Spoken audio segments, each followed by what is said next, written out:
டெலோவும் இணைந்திருக்கிறது. இதை விட ஏனைய கட்சியோட நீங்கள் தொடர்பில் கேட்டிருந்தீர்களா? ஏனென்றால் தமிழரசு கட்சியிலே ஒரு சாரார் எனக்கு ஆதரவாக கணவளிப்பு வழங்கக்கூடாது என கருத்து முன்வைத்திருக்கிறார்கள். இதற்கு தாங்கள் ஏதாவது அவர்களுடன் பேசியிருக்கிறீர்களா? இதோட முயற்சிகள் மேற்கொள்ள நாங்கள் ஆரம்பத்தில் அமைப்புகளைத்தான் தொடர்பு கொண்டு அவர்களுடைய அனுமதியை அவர்கள் இதிலே பங்கு பெற்ற விரும்புகிறார்களா அதிலே கையெழுத்திடுகின்ற ஒரு அமைப்பாக விரும்புகிறார்கள். இலங்கை தமிழரசு கட்சியினுடைய தலைவரை நாங்கள் சந்தித்து இந்த விண்ணப்பத்தினுடைய பிரதி ஒன்று அவருக்கு கொடுக்கப்பட்டு அவருக்கு சில கால அவகாசமும் அந்த கட்சிக்கு வழங்கப்பட்டு இதில் கையெழுத்திட விரும்புகின்றார்களா என்பது தொடர்பிலே கலந்தாலோசித்து சொல்லுமாறு நாங்கள் அவர்களுக்கு வழங்கியிருந்த நாங்கள் இதுவரைக்கும் அவர்களிடமிருந்து பதில் இல்லை. இனி வந்தால் சந்தோஷம். இலங்கை தமிழரசு கட்சி இந்த கூட்டு விண்ணப்பத்தில் இணைந்து கொள்ள விரும்பினால் தமிழரசு கட்சியினுடைய அதில் அந்த உலக ரீதியாக அந்த அமைப்பில் எப்படி தீர்மானங்கள் நிறைவேற்றங்களை பற்றி எனக்கு தெரியாது. ஆனால் அந்த முறைமைகள் மூலமாக அப்படியாக ஒரு தீர்மானத்துக்கு வந்து இந்த விண்ணப்பத்தில் அவர்கள் இணைந்து கொள்வார்கள் என்றால் நிச்சயமாக நாங்கள் இந்த விண்ணப்பத்தில் சேர்த்துக் கொள்ளலாம்.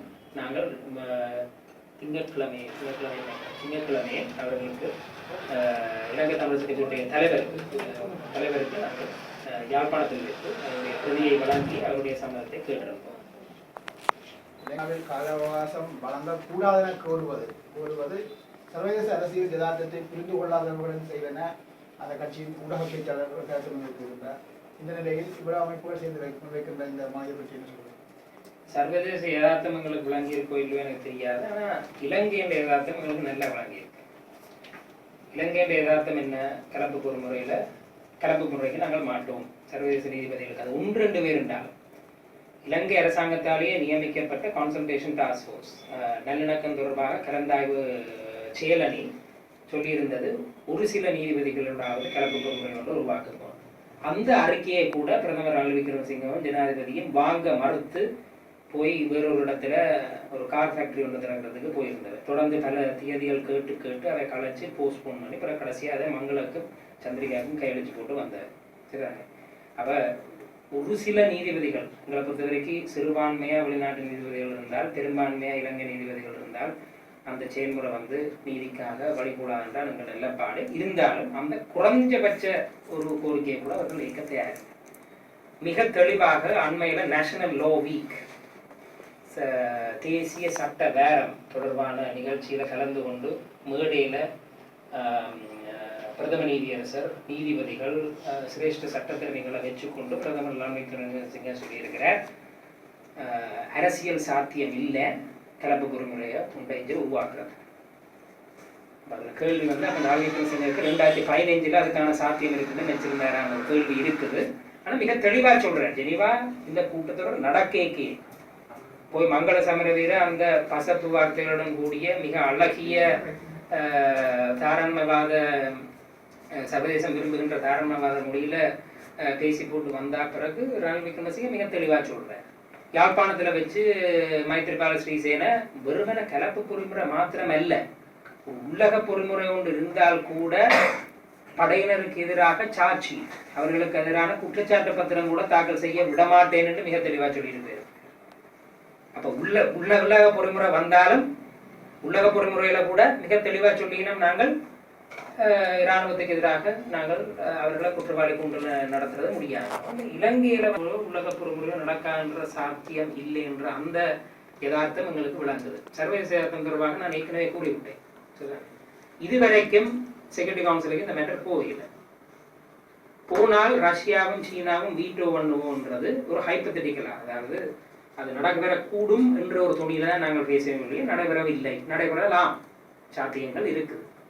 ஆனால் உலக ரீதியாகவோ கலப்பு முறை ரீதியாகவோ இந்த விசாரணை நடக்கிறதுக்கு சாத்தியம் இல்லாட்டி குற்றவியல் நீதி என்பது நடப்பதற்கான சாத்தியம் ஒன்று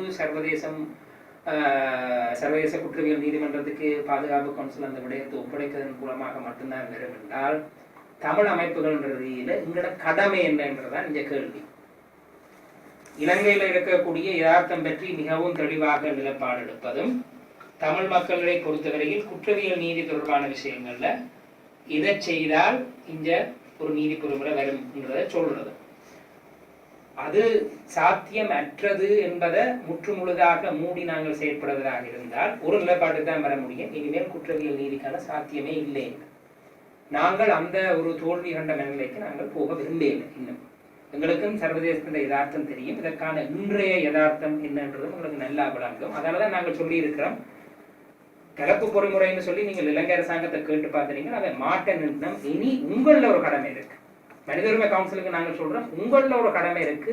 உங்களோட பேரவையின் நம்பகத்தன்மையை நீங்கள் நிலைநாட்டுவதாக இருந்தால் நீங்கள் எடுக்க வேண்டிய அடுத்த ஸ்டெப் என்னன்ற யோசிக்கொண்டு பால் இஸ் இன் யோர் கோர்ட்னு சொல்றோம். இந்த பொறுப்பு உங்கள் மீது என்று நாங்கள் சொல்றோம். சரிதானே? சாத்தியம் இல்லது ஐசிசி போகணும் போகும் என்று நாங்கள் சொன்னீங்க. இது நீங்கள் தான் சொன்னீங்க கலப்பு பொறுமுறைக்கு ஒரு சான்ஸை கொடுங்க. அதுக்கான வாய்ப்பு இல்லை என்று முடிவாயிட்டது. இனி நீங்கள் அடுத்த கட்டம் என்ன என்பதை நீங்கள் சொல்லணும். உங்களோட அமைப்பின் கிரெடிபிலிட்டி அதன் நம்பகத்தன்மை பாதிக்கப்படாமல் இருக்கிறார். அப்படி இல்லாட்டி யாரும் வரலாம், இணைய விசாரணையாளர் வரலாம், பேக்காட்டி போட்டு ஒரு தீர்மானத்தை நிறைவேற்றிட்டு போகலாம். அதுக்கு இன்னொரு உதாரணம் மியான்மர். இன்றைக்கு ஹியூமன் ரைட்ஸ் வாட்ச் உட்பட அமைப்புகள் சொல்லுது, மியான்மர் என்ன சொல்லுது, ரோஹினி என்ற இடத்துல முஸ்லிம்களுக்கு எதிராக அங்கே நடக்கக்கூடிய அந்த இனப்படுகொலை தொடர்பாக மியான்மர் விசாரிக்காததுக்கு சர்வதேச விசாரணை தேவையில்லை, உலக பொறிமுறை மூலமாக விசாரித்து கொள்ளலாம் என்று மியான்மர் வந்து சொல்லுது. சரிதானே? என்றால் நாங்கள் அதை செய்யறதுக்கான கெப்பாசிட்டி எங்களுக்கு இருக்குன்ற மாதிரியாக அதை ஆதரிக்கிற சர்வதேச நாடுகளும் இருக்கு. அது எதுன்னு உங்களுக்கு தெரியும். எல்லாரும் சொல்லினா மியான்மர் வந்து இன்றைக்கு இலங்கையின் முன்னுதாரணத்தை பின்பற்றுது. அப்ப இலங்கையின் முன்னுதாரணம் என்பது சர்வதேச ரீதியாக மனித உரிமைகளால் பாதிக்கப்படக்கூடிய ஒடுக்கப்பட்ட மக்களுக்கு ஒரு மிகவும் ஒரு இடிவந்த செய்தியாக தான் இருக்கு. இந்த இடத்துல மனித உரிமைகள் பேரவை இப்படி செயற்படுதுன்றது எதிர்காலத்துல அந்த கவுன்சில் கிரெடிபிலிட்டிக்கு முக்கியம். உங்களுக்கு தெரியும், ஐக்கிய நாடுகள் சபையினுடைய மனித உரிமை ஆணைக்குழுடைய தோல்விதான் 2006 யூஎன் ஹியூமன் ரைட்ஸ் கவுன்சில் வாரத்துக்கு வழிவிட்டது. அதுக்கு காரணம் ஹியூமன் ரைட்ஸ் கமிஷன் எஃபெக்டிவா இல்லை, வினைத்திறனாக மனித உரிமை விடயங்கள்ல செயற்படையில. கவுன்சில் உருவாக்கப்பட்டதுக்கான காரணம் மனித உரிமை விடயத்துல அது வினைத்திறனா செயற்படுவோம். இலங்கை ஒரு நல்ல ஒரு முன்னுதாரணம். ஆரம்பத்துல நாங்கள் மனித உரிமை கவுன்சிலோட என்கேஜ் பண்ண மாட்டோம், இந்த ரெசல்யூஷன்ல பங்கெடுக்க மாட்டோம்ன்றத இப்ப பங்கெடுத்து போட்டு அதுல சொல்லி இருக்கிறத செய்ய மாட்டோம்னு சொல்லினாங்க. அப்படி இருந்தாலும் நாங்கள் இலங்கைக்கு காலவாசம் வழங்குவோம் என்றால் பேரவையை வந்து பேரவையின் நேரத்தை ஐக்கிய நாடுகள் சபைன்ற அந்த கட்டமைப்பை நம்பகத்தன்மையை குறைக்கிறதுக்கு பேரவையே உடந்தையா இருக்கின்றத நாங்கள் சொல்றோம்.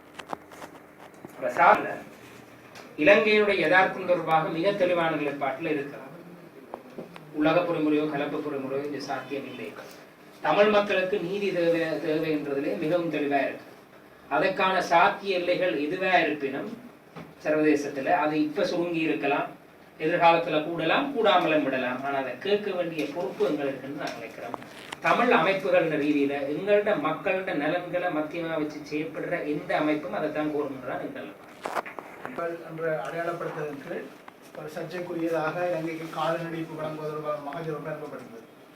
அதில் ஒப்பமிட்டதாக தெரிவிக்கப்படுகிற அமைப்புகள் சில உங்க அறிக்கையில் இருக்கிறது போல தெரிகிறது. என்னென்ன அந்த அறிக்கை வந்து ஊடகங்கள வெளிவந்திருக்கிறதும் உள்ளூர் ஊடகங்கள வெளிவந்திருக்குது.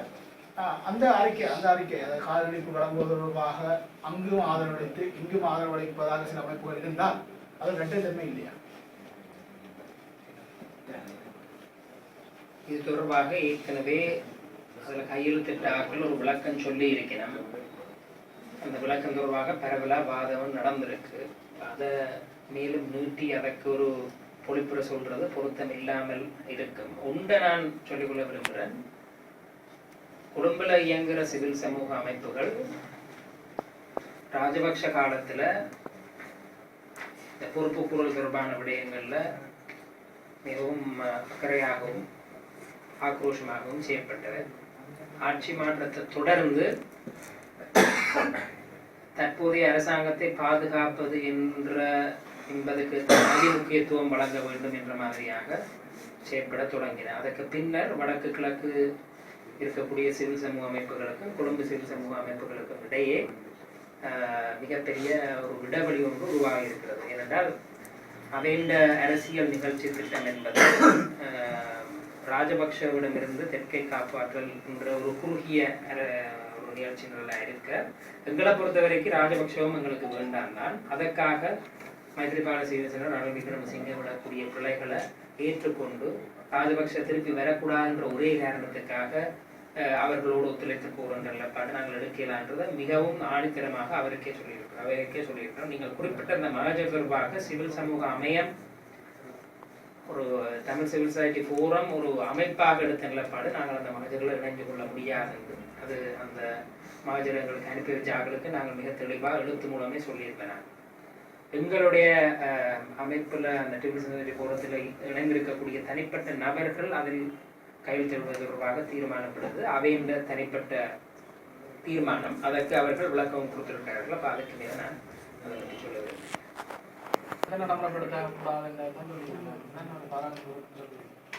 இல்ல நாங்கள் அது காலவாசம் கொடுக்கக்கூடாது என்ன சொல்றது, இலங்கை அரசாங்கம் நடைமுறைப்படுத்தக்கூடாது. இலங்கை அரசாங்கமே சொல்லி நாங்கள் நடைமுறைப்படுத்த மாட்டோம்.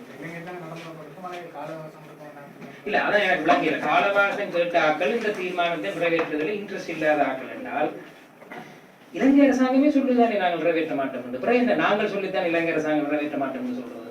இப்ப ஊடகங்கள் சொல்லுது, தமிழ் ஊடகங்கள் சொல்லுது, கிளியராகவே பல தடவை சொல்லியாச்சு இந்த தீர்மானத்தில் உள்ள கலக்கப்பொருள் பிரவாசத்தை நாங்கள் நிறைவேற்ற மாட்டோம் என்று சொன்ன பிறகு அந்த தீர்மானத்தினுடைய அடிநாதமாக இருக்கக்கூடிய அந்த ஆபரேட்டிவ் பேராகிராஃப் 6 நாங்கள் இம்ப்ளிமெண்ட் மாட்டோம்னு தெரிவு சொன்ன பிறகு காலவாசம் கொடுக்காட்டி அவை நிறைவேற்ற மாட்டோம். ஆகவே காலவாசம் கொடுக்கறத மறுக்கிற அமைப்புகள்லாம் தீர்மானத்தை நிறைவேற்றக்கூடாதுன்னு சொல்றதுல ஒரு அடிப்படை சிந்தனை முரண்பாடு இருக்கு. சிந்தனை முரண்பாடு மட்டும் இல்லை, ஒரு சிந்தனை குறைபாடு இருக்கு. நாங்கள் ரெசல்யூஷனை இம்ப்ளிமெண்ட் பண்ண வேண்டாம்னு சொல்லிடுறோம். ரெசல்யூஷன் வரைக்க இந்த ரெசல்யூஷன் உள்ள போதாமைகளை சுட்டிக்காட்டி கலப்பு பொறுமுறை கொண்டு வந்தால் பெரும்பான்மையான சர்வதேச நீதிபதிகளோட வரணும், பெரும்பான்மையான சர்வதேச வழக்கத்தோடு வரணும் நிலைப்பாட்டை நாங்கள் தெளிவாடுத்தினாங்க. அதுக்கு பிறகு இலங்கை அரசாங்கம் நியமிச்ச கலந்தாய்வுக்கான செயலணியில நாங்கள் பங்கு பெற்றினாங்க. அதுக்கு முன்னால போய் எங்கட கருத்தை சொன்னாங்க. எங்கட மக்கள் போனவே, தமிழ் சிவில் சமூகமே போனது, எங்கட மக்களும் போனவே. தொடர்ந்து போய் நாங்கள் என்ன வேணும்ன்றதையும் சொன்னாங்க. காணாமல் போனோர் தொடர்பாக பொறிமுறை ஒன்று உருவாக்குறேன்னா அது எப்படி உருவாக்கப்படணும்னு சொன்னாங்க. அதை மீறி காணாமல் போனோர் தொடர்பான சட்டம் ஒன்று நிறைவேற்றப்பட்டது. இப்ப நாங்கள் கருத்தா சொல்லி கலந்தாய்வு செயல்முறைக்கு முன்னாலேயும் போய் அவையும் ஒரு ரிப்போர்ட்டை கொண்டு வந்திருக்கணும். அந்த ரிப்போர்ட்ல இறுதி ரெக்கமெண்டேஷன்ஸுக்கு எங்கட மக்கள் தமிழ் மக்கள் கேட்டதுக்கு முறையில பாரிய இடைவெளி இருக்கு. சரி, அதுதான் முடங்கும். அந்த ரிப்போர்ட்ல ரெக்கமெண்டேஷன்ல இருக்கிறத கூட இம்ப்ளிமெண்ட் பண்ண மாட்டோம், இந்த அறிக்கைக்கும் எங்களுக்கும் சம்பந்தம் இல்லைன்னு சொல்லி இலங்கை அரசாங்கம் சொல்லுது. நேற்றுக்கு deputy foreign minister doctor Harsha Silva யூஎன்பியினுடைய மிகவும் தாராண்மைவாத முகம் liberal face of the United National Party சொல்ற we reject the report of the UN High Commission of Human Rights. ஐக்கிய நாடுகள் சபை மனித உரிமையாளர்களுடைய அறிக்கையை நாங்கள் மறக்கிறோம். இதுக்கு மேல நாங்கள் தான் இலங்கை அரசாங்கத்தை ஏதோ பிடிச்சு வச்சிருக்கிற மாதிரி இந்த ரெசல்யூஷனை இம்ப்ளிமெண்ட் சொல்றது இந்த நியாயம் எங்க? அவைதானே மாட்டேன். அவை மாட்டேன்டேக்கு அவைக்கு காலவாசம் கொடுக்கணும் என்ற தரப்பு தான் என்ன பொறுத்த வரைக்கும் இலங்கை அரசாங்கம் எடுத்திருக்கிற நிலைப்பாட்டோட ஒத்து ஓடின. இலங்கை அரசாங்கம் சொல்லி நாங்கள் நிறைவேற்ற மாட்டோம் என்று அவைக்கு காலவாசம் கொடுக்குற தரப்பு தான் அப்ப இலங்கை அரசாங்கத்தோட நிக்குது. நாங்களும் இப்ப இலங்கை அரசாங்கம் சொல்றது சட்ட விரிவுரையாகும். தனிப்பட்ட ரீதியா சொல்றேன், சட்டத்தரணி சட்ட விரிவுரையாகும். ஒருபோதும் சட்டத்தை எப்படி நாங்கள் மக்களுடைய நீதிக்கான தேடல், மக்களுக்கு பிரயோசனமான விதத்தில் நாங்கள் சட்டத்தை எப்படி நாங்கள் விளங்கிக் கொள்றது, அது ஒருமான விளங்கிக் கொள்ளல கொண்டு வரும்ன்ற எங்களோட பணியா இருக்கும். ஒரு சட்டத்தரணியில ஒரு லீகல் அகடமிக் சட்டத்தை பார்த்து பயமுறுத்தி உங்களுக்கு சர்வதேச நடைமுறை தெரியாது, உங்களுக்கு சர்வதேச சட்டம் தெரியல, தெரியாமல் வச்சிருக்கிற அந்த சட்டம் ஒரு இருட்டறைன்னு சொல்லுவேன். வேண்டுமென்று மக்களை சட்டம் என்ற இருட்டறைக்குள்ள வைப்பதன் மூலமாக சட்டத்தை தெரிந்து கொண்ட நாங்கள் மாத்திரம்தான் உங்கள் சார்பில் தீர்மானம் எடுத்து உங்கள் சார்பில் முடிவுகள் எடுத்து உங்களுக்கு ஒன்றும் தெரியாது, அதால நீங்கள் வாயப்பத்தி கொண்டு சொன்னால் அது ஒரு சட்டத்தரணியாக என்னுடைய அறம் இல்லைன்னு நான் நினைக்கிறேன். என்னுடைய பணி சட்டத்துல என்ன இருக்குன்றது தொடர்பாக மக்களுக்கு சொல்லி நீங்கள் இனி எனக்கு சொல்லும்போ என்ன தீர்மானம் எடுக்கணுமே ஒழிய உங்களுக்கு சட்டம் தெரியாது, சர்வதேச நடைமுறை தெரியாது, சர்வதேச அரசியல் தெரியாது, எனக்கு தெரியும், ஆகவே நான் முடிவெடுக்கின்றேன் என்று சொன்னால் அதுக்கு பேர் ஜனநாயகம் இல்லை. விடுதலை புலிகள் அழிஞ்சாச்சு, ஜனநாயகத்தை மீறினால்தான் அவை அழிஞ்ச வேண்டலாம் சொல்லி போட்டு இப்ப உங்களுக்கு ஒன்றும் தெரியாது மக்களே நாங்கள் உங்கள் சார்பில் முடிவெடுக்கிறோம்ன்றதுக்கு பேர் ஜனநாயகமா? மக்கள் முன்னால் இருக்கக்கூடிய ஆப்ஷன்ஸ் எல்லாத்தையும், தெரிவுகள் எல்லாத்தையும் நாங்கள் முன் வச்சு ஒரு விவாதம் ஒன்றை நடத்தி, ஒரு பகிரங்க விவாதத்தை நடத்தி மக்களோட கருத்துக்களை உள்வாங்கி மக்கள்கிட்ட கருத்துக்களை உள்வாங்கி அது எப்படி சர்வதேச சட்டத்திலேயோ சர்வதேச நடைமுறையிலேயோ அதை அடுத்த கட்டத்துக்கு கொண்டு போகலாம்னு சிந்திக்கிறவன் ஜனநாயகவாதியா, இல்லாட்டி சர்வதேச சமூகம் இப்படி ஒரு நிலப்பாட்டுல இருக்கு, அந்த நிலப்பாட்டை எங்கட மக்கள்கிட்ட கொண்டு போய் ஜெயிக்கணும்னு நினைக்கிறவன் ஜனநாயகவாதியா? இதான் நாங்க கேட்க வேண்டிய கேள்வி. இப்படி நிக்குது, சர்வதேச சக்திகள் இப்படி நிக்குது, அவை இப்படி சொல்லினோம், இப்படி ஒரு நிலைப்பாடு எடுக்கணும், அந்த நிலைப்பாட்டை எங்களுடைய மக்கள் ஏற்றுக்கொள்ள பண்ண வேணும்ன்றவன் எங்களுடைய மக்கள் ரீதியா இப்படிங்கிறது பிரச்சனைகளை விளங்கி தண்ட சட்ட அறிவை பயன்படுத்தி அதற்கேற்ற மாதிரி அட்வொகேட் பண்ணுவான், லோபி பண்ணுவான். அதை சொன்னதை வச்சுக்கொண்டு எங்கட மக்களுக்கு லோபி பண்ற விளையாட்டுங்கிறது ஒரு ஜனநாயகவாதிக்கு ஒரு மக்கள் பிரதிநிதிக்குரிய தகுதி இல்லை என்றது என்னுடைய தாழ்மையான இது தனிப்பட்டது.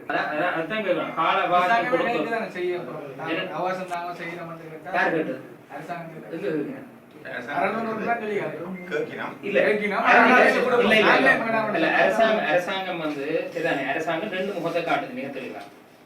ஜனாதிபதியும் ரணில் விக்ரமசிங்கவும் சொல்லினா நாங்கள் கலப்பு பொறுமுறைய தொடர்பான அந்த பந்தியை வந்து நிறைவேற்ற மாட்டோம். மங்கள சமர வீர அது தொடர்பாக தெளிவாக ஒரு நிலைப்பாடு எடுக்காமல் காலவாசம் தாங்கன்னு சொல்லி சொல்றாரு. இதுக்கிடையில முயற்சிகளும் நடக்குது, சில ஜாத்தியமாகவும் இல்லையோன்றது அடுத்த ஒரு நேரத்துலாம் தெரியும். அந்த ஆபரேட்டிவ் பேராகிராஃப் 6 வெளிநாட்டு நீதிபதிகளும் வழக்கு தொடர்களும் இடம்பெற வேண்டும் என்ற அந்த பந்தியை நீக்கிய ஒரு புதிய ரெசல்யூஷன் கொண்டு வரதுக்கு முயற்சிகள் நடத்தினார். அது இருந்தாலுமே எங்களுக்கு பெரிய பாதிப்பு இல்லை. ஏன்னா நீங்கள் ரொம்ப யோசிச்சு பார்க்கணும். சரிதானே? அரசாங்கம் சொல்லுது திருப்பி திருப்பி நாங்கள் அதை நிறைவேற்ற மாட்டோம். இல்ல நீங்கள் ரெசல்யூஷனை வந்து ரெண்டு வருட கால அவகாசம் கொடுங்கன்னு சர்வதேசமும் சொல்லுது. அப்ப அரசாங்கம் என்ன சொல்லும்? இந்த தீர்மானம் நிறைவேற்றப்பட்ட பிறகு எங்களுடைய கருத்துக்களை ஏற்றுக்கொண்டு வெளிநாட்டு நீதிபதிகள் உள்ளடக்க வேண்டும் என்ற தீர்மானத்தின் பந்தியை தவிர்த்து ஏனைய பந்திகளை நிறைவேற்றுமாறு சர்வதேசம் உங்களுக்கு வாய்ப்பு அளித்துள்ளது. சொல்லுவேணுமோ சொல்ல மாட்டோம். ஒரு பொருள் போடல் செய்யலாம். அதாவது நாங்கள் சொல்ற நாங்கள் டிராஃப்டர்ஸ் இன்டென்ஷன் இருக்குது. சரிதானே? இந்த ஒரு சட்ட ஆவணத்தை எழுதும் பொழுது எழுதுறவங்களுடைய எண்ணம் என்னவா இருந்தது? யூகேக்கு தெரியும், யூஎஸ்க்கு தெரியும், இந்த ரெசல்யூஷனை கொண்டு வர ஆக்களுக்கு தெரியும். இவை ஆபரேட்டிவ் பேராகிராஃப் 6 வந்து நாங்கள் மதிக்க மாட்டோம், அந்த பந்தி 6ல் சொல்லப்படுற விஷயங்களை மதிக்க மாட்டோம்னு மிக தெளிவாக சொல்லிடுறேன். போன இன்ஃபார்மல் டிஸ்கஷன் இல்லை, எந்த ஒரு பெரிய நாடுமே வந்து ஆபரேட்டிவ் 6 பேராகிராஃபை இலங்கை இம்ப்ளிமெண்ட் பண்ணணும்னு வலியுறுத்தி சொல்லிடுறேன். இந்த 2 வருட அவகாசத்துல சொன்னது சிறு சிறு நாடுகள் சொல்லியிருக்குது. எஸ்டோனியா போன்ற நாடுகள் சொல்லியிருக்கு. இன்னொரு துர்பாக்கியமான விஷயத்தையும் சொல்றேன், அப்புறம் சொல்லுவோம். எங்கள் சார்பில் போன புலம்பெயர் அமைப்புகள் கூட பயத்திலாக்கியது. நான் புலம்பெயர் மக்கள் புலம்பெயர் செயற்பாட்டாளர்களை பற்றி சொல்லல, புலம்பெயர் மக்கள் மத்தியிலையும் அதிகாரம் செலுத்தக்கூடிய அமைப்புகள் சில இருக்கின்றன. சரிதானே? அவையும் பாயத்திலாக்கியல. ஆபரேட்டிவ் பேராகிராஃப் 6 வந்து கட்டாயம் கேட்கணும்ன்ற இன்சிஸ்ட் பண்ணி காலவாசம் கொடுப்போம் என்ற ரேஞ்சில் அவையும் செயற்படும். சரிதானே? அப்ப பந்தியை நிறைவேற்ற மாட்டோம்னு அரசாங்கம் திருப்பி திருப்பி சொல்லி காலவாசத்தை வழங்கினால் இவன் சொல்லுவேன் என்றால் அதை எங்களுக்கு இன்சிஸ்ட் பண்ணல. அது ஜனாதிபதியும் பிரதமரும் ஏற்கனவே வெளிப்படையாக சொல்லிட்டாங்க. எங்களை மேற்குலகம் வெளிநாட்டு நீதிபதியில கட்டாயம் நியமிக்கணும்னு சொல்லி இன்சிஸ்ட் பண்றது இல்லை, எங்களுக்கு கட்டாயப்படுத்தி சொல்றது இல்லை என்றதை திருப்பி சொல்லி. ஸோ மைனஸ் வெளிநாட்டு நீதிபதிகள் வெளிநாட்டு வழக்கறிஞர்கள் தவிர்த்து ரெசல்யூஷன் மிச்சத்தை இம்ப்ளிமெண்ட் என்றால் என்ன? காணி முடிவு வைப்பாங்க. நீ அதுக்குள்ள போகுமா? அந்த காணி முடிவுகளை பற்றி நாங்கள் போகலாம். அது என்ன செய்திருக்கணும் என்ன செய்யணும்னு போகலாம். பட் அதுகளை செய்வாங்க. சரிதானே? அரசியலை பார்க்க முயற்சி செய்வாங்க. இந்த மாதிரியான விஷயங்களை செய்வமே முடிய இந்த நீதியை தயவு செய்து கேட்காதீங்கோ. அவையும் உண்மையாக பெரிய அக்கறை இல்லாதபடியத்தான் எங்களுக்கு காலவாசம் தந்திருக்கணும். நாங்கள் மாட்டோம்ன்றேக்கையும் காலவாசம் தந்திருக்கணும். அதுக்கு பெரிய முக்கியத்துவம் கொடுக்க தேவையில்லை.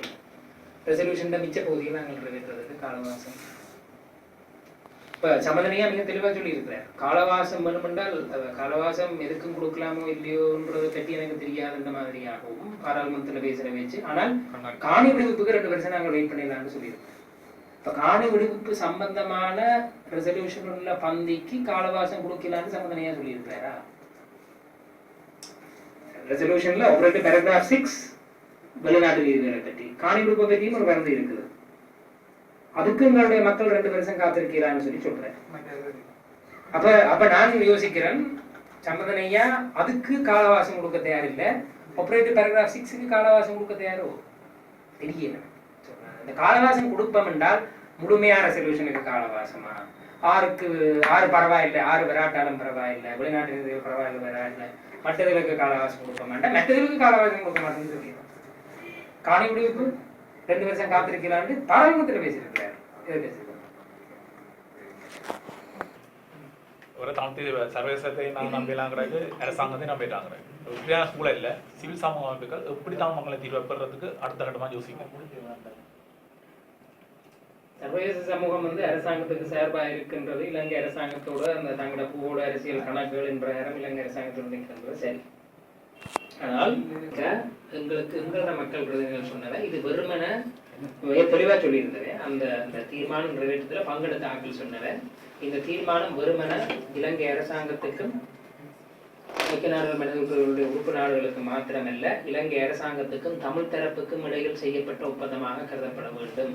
இந்த ஒப்பந்தம் பண்டா செல்வா ஒப்பந்தம், டட்லி செல்வா ஒப்பந்தம் போல கிழித்தெறியப்பட்டால் அதனுடைய விளைவுகளை அரசாங்கம் சந்திக்க வேண்டியவர்கள். அந்த நேரம் இந்த ரெசல்யூஷன் பாஸ் பண்றதுல முன்னணியா செயல்பட்ட தமிழ் அரசியல்வாதிகள் சொன்னதை உங்களுக்கு ஞாபகம் இருக்கலாம். ஆகவே தமிழ் அரசியல்வாதிகள் தமிழ் தேசிய கூட்டமைப்பு என்ன நிலைப்பாடு எடுக்குதுன்றதும் சர்வதேச சமூகத்தை பொறுத்தவரைக்கும் முக்கியம். அதனாலதான் 11 பேர் சைன் பண்ணது, 8 பேர் சைன் பண்ண நினைக்கிறது, ஓடி பிடிச்சு தெரிய வேண்டி கிடக்குது. பெரும்பான்மை காலவாசத்தை மரக்கீழ் என்று காட்டுறது தேவையா இருக்குன்றதை அதை காட்டுது. உண்டு 2 சிவில் சமூகங்கள் என்ன செய்யணும் இதை பொறுத்த வரைக்கும் நாங்கள் தமிழ் சிவில் சமூகம் அமையத்தாலேயும் இதை மிக தெளிவாக சொல்லி வந்திருக்கிறோம். அடுத்து வரக்கூடிய அந்த ஷார்ட் டேர்ம் இமீடியட் ஃபியூச்சர், இந்த எதிர்காலத்துல உடனடியாக வரக்கூடிய இந்த எதிர்கால சில வருடங்கள்ல தமிழ் மக்களுடைய நீதி தொடர்பான விடயங்கள்ல சர்வதேசத்துல பெரிய நகர்வுகள் நடக்குன்னு நாங்கள் எதிர்பார்த்து காத்திருக்க முடியாது. ஜனநாயக வழி அப்படி உருவாயிருக்கிறதா சொல்லப்பட்டிருக்கக்கூடிய இந்த காலப்பகுதியில் நாங்கள் மிகவும் நேர்த்தியாக வேலை செய்ய வேண்டியது நீதி தொடர்பான விடயங்கள்ல டாக்குமெண்டேஷன், ஆவணப்படுத்தல். அந்த சாட்சியங்கள் அழிந்து போகாமலும் அந்த சாட்சிகளாக வரக்கூடியவர்களுடைய சாட்சியங்கள் பதியப்பட்டும் முறையாக பதியப்பட்டும் அந்த வேலைகளை செய்யணும் என்று நாங்கள் அதுதான் எங்கள் நிலப்பாடு. அது தொடர்பாக பல நடவடிக்கைகளை நாங்கள் எடுத்து வந்திருக்கிறோம். காணி விடுவிப்பு தொடர்பாக உண்மையை சொல்லக்கூடியது எல்லாத்தையும் விட முந்தையதாக மக்களுங்களுக்கு உதாரணமா இருக்கிறோம். மக்களுங்களுக்கு உதாரணமா இருக்கிறோம். ஒரு காலத்துல நீங்க பாத்தீங்கன்னா 2010-11 இருந்து சில போராட்டங்கள் கொஞ்சம் கொஞ்சமா தொடங்கிடுச்சு. அந்த போராட்டங்கள் இன்றைக்கு ஒரு சில பேர் சொல்லினா மைத்திரி வந்தபடியாத்தான் இந்த போராட்டங்கள் சாத்தியமாச்சு. அது உண்மை இல்லை. என்றால் தமிழ் மக்கள் அவ்வப்போது இந்த டோக்கன் ப்ரொடெஸ்ட் செய்தது. டோக்கன் ப்ரொடெஸ்ட் என்றால் வந்து ப்ரொடெஸ்ட் பண்றது பிறகு போகுது.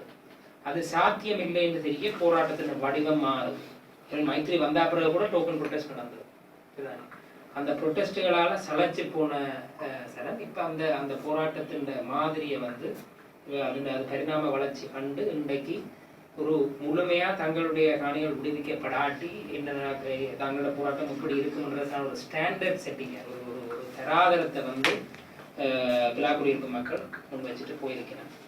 என்ன பொறுத்த வரைக்கும் மக்கள் போராட்டங்களுடைய எதிர்காலம் அதான். சிவில் சமூகங்களை நாங்கள் செய்ய வேண்டிய பணி இந்த இடத்துல மக்கள் போராட்டங்கள் அப்படின்னா கேட்க அதுக்கு உறுதுணையாகவும் சக்தியாகவும் இருக்கிறது. மற்றது இப்படியான வெவ்வேறு இடங்கள்ல நடக்கக்கூடிய காரியளவிலான போராட்டங்களை மூலமா வரக்கூடிய சக்தியை இணைச்சு அதற்குரிய அரசியல் பயணம் பெறுவதற்காக நாங்கள் அதனை உண்டு திரட்டுறது. அதுக்கான வழி, அதுக்கான உரையாடல்கள் இன்றைக்கு தேவை. அது தொடர்பாக நாங்கள் சில முயற்சிகளை செய்து வருகிறோம். அப்படி உங்களுக்கு தமிழ் தலைமை தேவை இல்லை, தமிழ் தலைமை தேவை இல்லை தானே? இல்ல அதான் நான் சொன்னேன், தலைமை செய்ய வேண்டிய வேலை இதுதான். தலைமை செய்திருக்க வேண்டிய வேலை இது. போராட்டங்களுக்கு தலைமை தாங்கள், போராட்டங்களுடைய செல்நறியை பற்றி ஒரு உத்தி ரீதியாக சிந்தித்தல், அதனை ஒருங்கிணைச்சு அந்த ஒவ்வொரு போராட்டங்களோட பலத்தை ஒன்றிணைச்சு அதன் மூலமாக வரக்கூடிய அரசியல் பலாபலனை பெற முயற்சிச்சு அதை தங்களுடைய அரசியல் கலந்துரையாடல்களில் பேச்சுவார்த்தைகளில் பாவித்தல்ன்றதை இந்த தலைமை செய்யணும். பிரச்சனை என்னென்றால் இந்த போராட்டங்கள் எல்லாத்தின் மூலமாக வரக்கூடிய அரசியல் பலத்தை ஒருங்கிணைக்கிற பணியை செய்யறதுக்கான தலைமை அதுக்கான வாய்ப்பு இல்லை. துரதிருஷ்டவசமா நிலைமை என்னென்றால் இந்த போராட்டங்கள் தங்களுக்கு எதிரான என்று கூட ஒரு கட்டத்துல இந்த மக்கள் பிரதிநிதிகள் இந்த அரசியல் தலைவர்கள் சொன்னது தெரியும். பிலாக்குடியிருப்பிலையும் வவுனியாலையும் காணாமல் போன ஒரு போராட்டம் தொடங்கியிருக்கு. இது குறிப்பிட்ட அரசியல் கட்சிக்கு எதிரான போராட்டம்ன்ற மாதிரியா அந்த அரசியல் கட்சியை செய்திகளை அங்கங்கே ஊடகங்கள்ல சொல்லி வச்சது, குறிப்பா ஆங்கில ஊடகங்கள். அந்த நிலைமை தான் இருக்கே ஒழிய இந்த பிரஷர் மக்கள், அதாவது தொடர்ந்து நாங்கள் தமிழ் அரசியல் திறமை பூர்வ பின்னரான காலப்பகுதியில் பார்க்குற என்னென்றால் மக்கள் மிகவும் ஆணித்தரமாக கோரிக்கைகளை வைக்கிறோம். ஏன் இப்போ கூட தமிழ் சிவில் சமூக அமைப்புகள் இவ்வளவு ஸ்ட்ராங்காக சொல்லினோம். ஆகவே இதுதான் மக்களோட நிலப்பாடு, ஆகவே இதைத்தான் முன்னிறுத்தோம்னு சொல்லி எங்களை குறிப்பிட்டு மக்களை குறிப்பிட்டு சிவில் சமூகங்களை குறிப்பிட்டு அரசியலை நகர்த்தோணும் என்ற சிந்தனை இல்லாமல் இருக்கு. சிவில் சமூக அமைப்புகளும் மக்கள் போராட்டங்களையும் எதிரிகளாக பார்க்கக்கூடிய ஒரு அரசியல் தலைமை தான் இருக்கு. அதுதான் தலைமையின் வெற்றி. தலைமை இன்றைக்கு செய்ய வேண்டியது இந்த போராட்டங்கள் மூலமாக வரக்கூடிய அந்த சக்தியை ஒருங்கிணைச்சு அரசியல் ரீதியாக வெற்றிகளை பெற்றுக்காரு. அது செய்கிற மாதிரி தெரியும். கோரிக்கையை முன்வைக்கிறார்கள். சட்டம் தெரியாதவர்கள் சட்டம் தெரியாதவர்கள் அப்பயே கோரிக்கை முன்வைக்கிறேன். சர்வதேச சட்டம் சர்வதேச அரசியல் தெரியாதவர்கள் அதை சொல்லிட்டு நீங்க வாயக்கின்றீங்க. இது சொல்றவங்களுக்கு சட்டம் தெரியுதோ இல்லையோ இப்போ நான் குவாலிஃபிகேஷன்ஸ் எடுத்து சர்டிஃபிகேட் எடுத்து காட்டிடாது. ஆனால் ஏற்கனவே சொன்னேன், இப்போ குறிப்பாக சர்வதேச சட்டத்தில் இதுதான் சாத்தியம்னு சொல்லி எல்லைகள் யாரால் தீர்மானிக்கப்படுது என்றால் அரசுகளால் தீர்மானிக்கப்படுது உண்டு. சர்வதேச சட்டத்தோட தொடர்புபடுகின்ற இந்த பிரஷர் குரூப்ஸ், அதுக்கு அழுத்தம் வழங்குகிற சக்திகளால் தீர்மானிக்கப்படும். நாங்கள் என்ன சொல்றோம் என்றால் சாத்தியம் இல்லை என்று சொல்ற தரப்பு சட்ட ரீதியா சொல்லி அரசியல் ரீதியா தான் சொல்லி வீட்டோ பண்ணும் சைனா ரஷ்யான்னு இந்த சட்டத்தில் எழுதி வச்சு சைனாவும் ரஷ்யாவும் வீட்டோ பண்ணக்கூடியன்றது அவங்க அரசியல் கண்டு இது சட்டம் தெரியாது. யுஎன் செக்யூரிட்டி கவுன்சில் ஒரு நாடு தன்னுடைய பொறுப்புகள் தொடர்பாக பொறுப்பா விசாரணை செய்யாட்டி அதை இன்டர்நேஷனல் கிரிமினல் கோர்ட்டுக்கு விடலாம் என்று சட்டத்தில் இருக்கு. சட்டத்தில் இல்லைன்னு சொல்லுங்க. அப்ப யதார்த்தம் தெரியலன்னு சொல்லுங்க, சர்வதேச சட்டம் தெரியலன்னு சொல்லாரு. இந்த சட்டத்தில் இருக்குன்னு அவைக்கே தெரியும். அவையும் என்ன சொல்லிடலாம், சர்வதேச யதார்த்தம் விடாது. ஆனா சில நேரம் அதை சர்வதேச யதார்த்தம் என்று அவர்களுடைய அரசியல் கணிப்புகளை முழுமையா டிஃபெண்ட் பண்ண முடியாமல் சட்டம் தெரியாதவங்க முடிச்சுடலாம். என்றால் இந்த விஷயத்தில் லீகலி ஸ்பீக்கிங் வெறுமன சட்டத்தை மட்டும் எடுத்து பார்க்க அரசியலை பார்க்காம அரசியல் யதார்த்தத்தை பார்க்கிறேன் என்றால் உங்களுக்கு சர்வதேச சட்டம் தெரியாது. இல்லை என்றால் இன்டர்நேஷனல் கிரிமினல் கோர்ட்டில் ரோம் ஸ்டாட்யூட்டில் இருக்குது ப்ரொவிஷன்ஸ். யூஎன் செக்யூரிட்டி கவுன்சில் ஒரு நாடு தன்னை பொறுப்புகள் தொடர்பாக செயற்படாட்டி அதை இன்டர்நேஷனல் கிரிமினல் கோர்ட்டுக்கு யூஎன் செக்யூரிட்டி கவுன்சில் தீர்மானிச்சு அனுப்பலாம்னு இருக்கு. அதை இல்லைன்னு அந்த குறிப்பிட்ட அரசியல்வாதி சொல்லட்டும், அப்போ நாங்கள் சட்டம் தெரியாதவரை ஆகின்றோம். ஆனால் அவருடைய கணிப்பு யூஎன் செக்யூரிட்டி கவுன்சில் அது சாத்தியம் இல்லை என்றால் அது சட்ட argument, it's not a legal argument, it's a political argument. அது ஒரு அரசியல்வாதம். ரஷ்யாவும் சீனாவும் என்ன செய்யும் என்பது தொடர்பான வாதம். ஐக்கிய அமெரிக்க நாடுகள் அப்படியாக ஒன்றை கொண்டு விரும்புமா என்பது தொடர்பான அவர்களுடைய கணிப்பு. அது தொடர்பாக ஐக்கிய அமெரிக்க நாடுகளை சேர்ந்த ஆக்கள் அதைக்கு என்ன சொல்லியிருக்கணும் என்பது தொடர்பான அவர்களுடைய முடிவு. அதே தவிர இது சட்டம் தொடர்பான கூட வருவதே